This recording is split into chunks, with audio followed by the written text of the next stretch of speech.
नमस्ते छात्रों, मैं हूँ हरिचंद चौहान, अध्यापक गांधी विद्यालय वलनी चौरास। जीवीएस के ग्रुप में आपका स्वागत है। आज हम इस वीडियो में हिंदी व्याकरण सर्वनाम यह सीखने वाले। इसके पहले के वीडियो में हमने संज्ञा यह हिंदी व्याकरण सीखा था। संज्ञा किसे कहते हैं? किसी व्यक्ति, वस्तु, स्थान या भाव के नाम को संज्ञा कहते हैं। जैसे राजीव, आगरा, ताजमहल, विद्यालय, बुढ़ापा, ये आदि शब्द क्या है? संज्ञा है।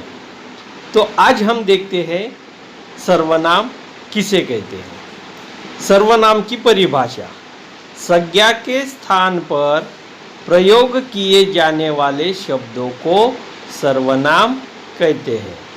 जैसे मैं, मेरा, तुम, अपने, वे, ये, तुम्हें आदि, ये सब क्या है? सर्वनाम शब्द है।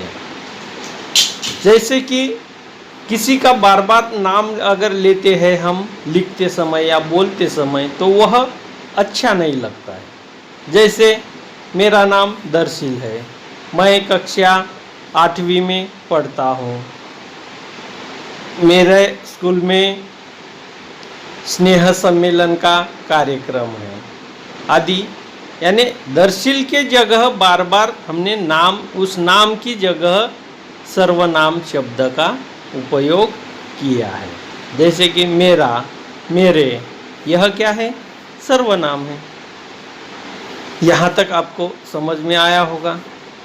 अब सर्वनाम के कुल 6 भेद होते हैं। पहला है पुरुषवाचक सर्वनाम, दूसरा है निश्चयवाचक सर्वनाम, तीसरा है अनिश्चयवाचक सर्वनाम, चौथा है प्रश्नवाचक सर्वनाम, पांचवा है संबंधवाचक सर्वनाम और छठवा है निजवाचक सर्वनाम। अब देखते हैं इन्हें एक एक से हम समझ कर लेते। पुरुषवाचक सर्वनाम बोलने वाले, सुनने वाले तथा किसी अन्य के लिए जिन सर्वनाम शब्दों का प्रयोग किया जाता है उन्हें पुरुषवाचक सर्वनाम कहते हैं।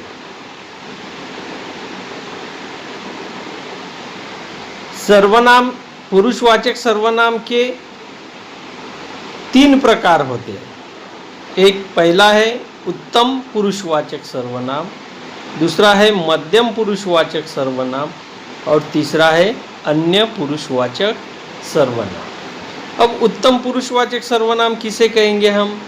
जो बोलने वाला है या लिखने वाला है, अपने लिए जिन सर्वनामों का प्रयोग करता है उन्हें उत्तम पुरुषवाचक सर्वनाम कहते हैं।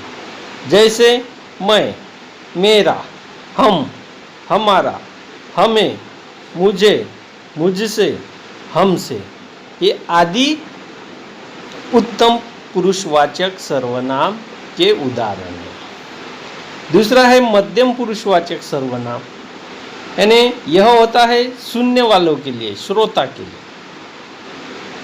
श्रोता के लिए जिन सर्वनामों का प्रयोग करता है उन्हें मध्यम पुरुषवाचक सर्वनाम कहते हैं। जैसे तुम, तू, आप, तुम्हारी, तुम्हारा, तेरा, तुम्हें, ये आदि सब शब्द क्या है? सर्वनाम है, परंतु यह मध्यम पुरुषवाचक सर्वनाम के उदाहरण है।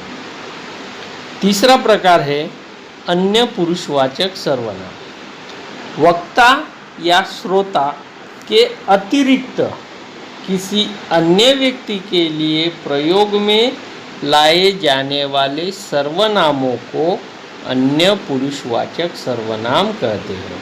जैसे वे, वह, उसे, उन्होंने, उसने, उनके, उन्हें आदि, यह सब अन्य पुरुषवाचक सर्वनाम के उदाहरण।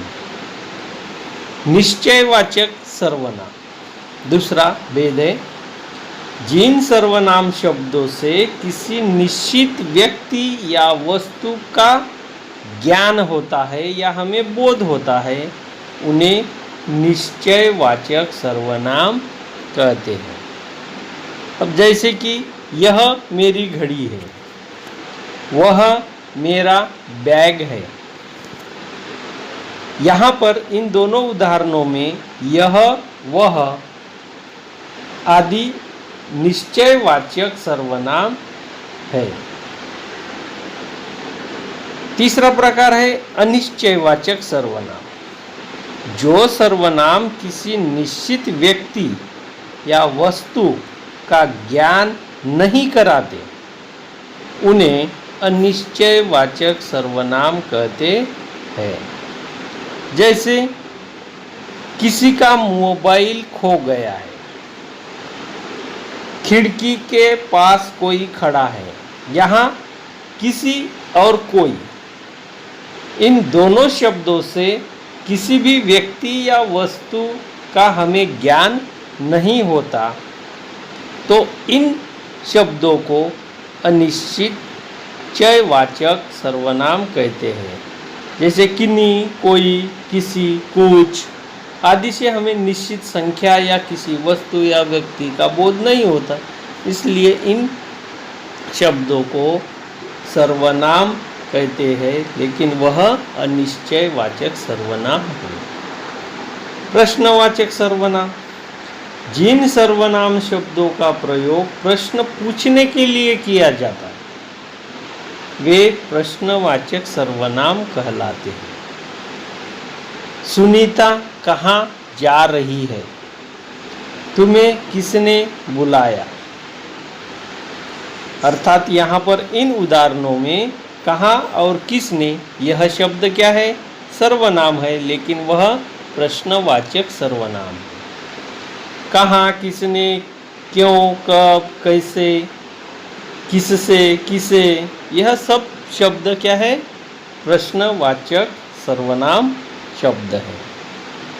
संबंधवाचक सर्वनाम। जो सर्वनाम शब्द वाक्य में आए अन्य सर्वनामों से संबंध बताते हैं उन्हें संबंधवाचक सर्वनाम कहते हैं। जो करेगा सो भरेगा।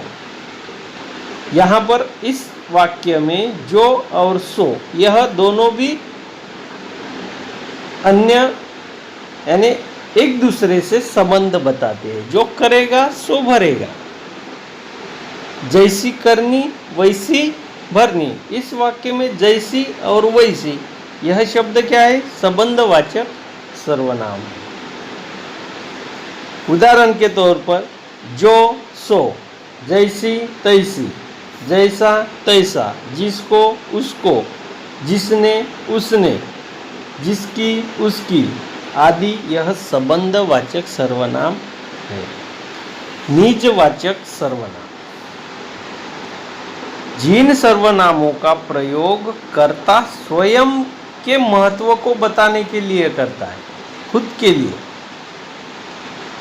उन्हें निजवाचक सर्वनाम कहते हैं। जैसे मैं खाना स्वयं बनाऊंगी, मैं अपने कमरे का फर्नीचर खुद लाऊंगी।